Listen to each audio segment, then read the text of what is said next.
So magandang araw mga ka-sounds, welcome back sa ating panibagong video ngayon. So meron pala tayo dito cordless na circular saw. So alam ko related pa rin yung ating topic dito dahil sa mga sound box maker, ginagamit nila yung ganitong klaseng power tools. Bagong lahat, no, saan ba tayo pwedeng makapag-order? Punta lang po kayo sa aking TikTok account sa Battle Paupas Sound System. So BPSS 2.0 sa aking TikTok account mga boss, no, hanapin nyo lang yung video natin about dito. So andun din yan sa showcase ko, or hanapin yung video nito, tapos i-click nyo lang doon yung yellow basket. Makakapag-order kayo ng ganitong klaseng circular saw na cordless once na available yung product natin. Sa ngayon available ito sa ating TikTok shop, no? So doon na lang kayo pumunta mga boss idol. Hindi na lang ako maglalagay ng link dahil bawal yan dito sa YouTube. So kunin nyo na lang, punta na lang kayo sa aking TikTok account mga boss idol, BPSS 2.0 Battle Paupas Sound System. Yung ating circular saw na ito, yung blade pala nito is 7 inches. Ito yung pangkahoy natin, may kasama siyang pangbakal, tapos meron din siyang kasamang pang concrete. Pwede pala kayo mag-order nito ng dual battery na 20 cells. So meron tayong 20 cells, naka dual battery tayo dito. Yung isang piraso is nasa bag niya, ipakita natin mamaya yan. So napakalakas po ng battery nito, napakakunat din ang battery ng ating circular saw na ito. Meron din pala silang ibang klaseng battery, yung 15 cells para sa ating circular saw na ito. So kung 15 cells yung orderin ninyo, mas makakalis kayo doon. Pwede rin kayo mag-order doon ng single battery at saka dual battery. So ito pala mga ka-sounds yung kanyang previous, ito yung kanyang pangbakal. So napingas pa nga ito na kasi nadaganan nito ng kanyang makina nung napatong ko siya. So sayang so pwede pa tayo ito magamit. So ito yung previous niya pag once na nag-order kayo. Tapos ito yung para sa tiles, concrete. Tapos yung isang piraso na ganito, hindi ko lang alam kung para rin ito sa concrete mga boss idol, no. Tapos yung kanyang blade kanina na makikita ninyo na naka-attach na doon sa circular saw mismo. So ito pala yung kanyang bag, di-zipper siya, no. Pwede natin siyang bit-bitin once na gamitin natin kung saan natin dalhin yan. Yan, meron siyang manual. Tapos ito yung kanyang guide, meron na rin siyang guide dyan. Tapos yung charger niya. Tapos ito naman yung kanyang extra battery. So hindi ko lang alam mga ka-sounds, pag once na nag-order kayo ng dual battery na 20 cells, baka meron kayong previous na extra battery na 15 cells. Sa akin kasi, meron siyang extra 15 cells na battery. So mga ka-sounds, ito nga yung ating circular saw dito.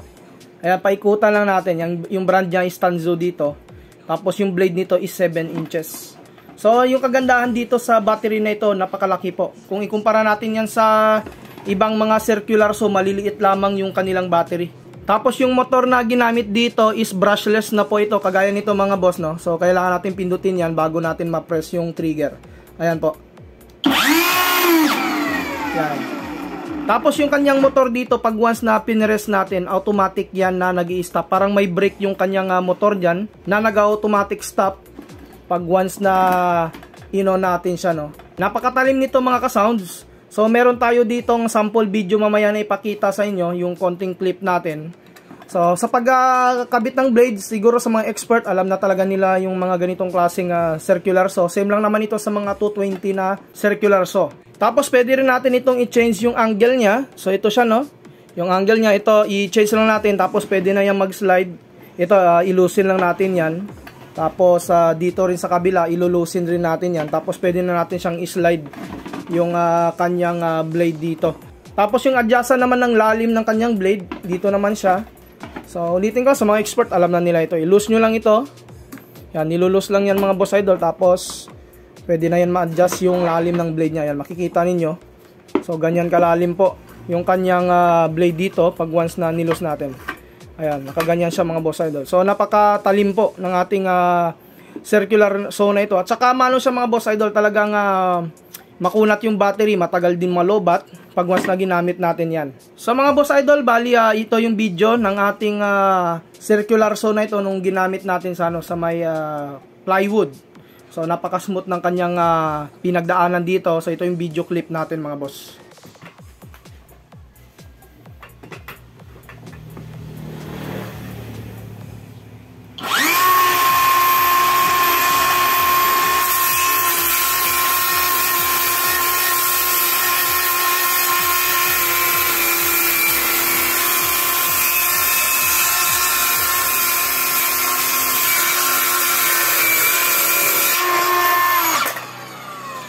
So mga ka-sounds, yun nga yung video clip natin. So makikita ninyo, napakaganda niyang gamitin. Napakatalim mga boss, parang naka 220 rin yung kanyang persa sa pagkat ng mga plywood dito mga boss idol, no? So ulitin ko, hindi ko lang alam, pag nag-order kayo ng dual 20 cells, magkakaroon kayo ng previous na isang 15 cells na battery. So hindi ko lang dyan alam mga boss. Ulitin ko din, sa mga gusto mag-order nito, punta lamang kayo sa aking TikTok account, Battle Paupa Sound System, BPSS 2.0, hanapin nyo lang yung video natin. At saka ulitin ko rin, okay na okay ito sa mga sound box maker natin. Pag once na nag-brown out, magagamit talaga natin yung circular saw na ito kahit na walang kuryente.